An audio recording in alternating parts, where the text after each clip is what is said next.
friends, myself Kajal Suryavanshi. Today's video topic is types of array in Java. First one is what is array. Array is an object which contains element of a similar data type. The element of an array are stored in a continuous memory location. It is a data structure where we store similar elements. We can store only fixed set of elements in a Java array. Array is index based. The first element of array is stored at the 0th index and second element is stored in first index. We can get the length of the array using a length member in C and C++. We need to use the size operator. Array is an object of a dynamically generated class. Java array inherits the object class and implements the serializable as well as interfaces. We can store primitive values of object in a array in Java. We can create a single dimensional or a multi-dimensional array in Java. Advantages of array is first one is a code optimization and second is the random access.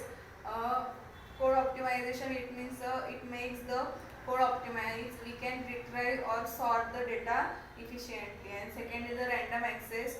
We can get any data located at an index position. Disadvantages of array, it is a size limit. We can store only the fixed size of element in the array. It does not grow its size at runtime. To solve the problem collection framework is used in Java, which grows automatically. Types of array in Java.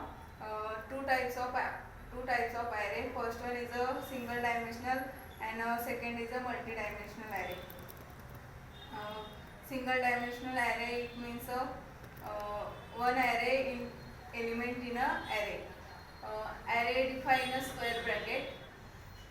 Next is a declaration and instantiation and initialization of Java array. We can declare, instantiate and initialize the Java array together by syntax is the integer array. It means square bracket is equals to variable a is equals to in array elements.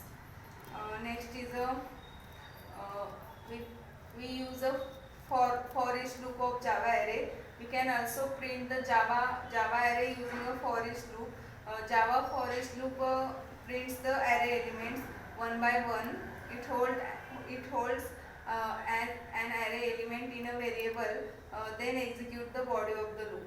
The syntax of a for each loop is for bracket data type variable dot array and body of the loop. Next is a passing array to a method in Java. We can pass the Java array method so that we can reuse the same logic on any array. Thank you.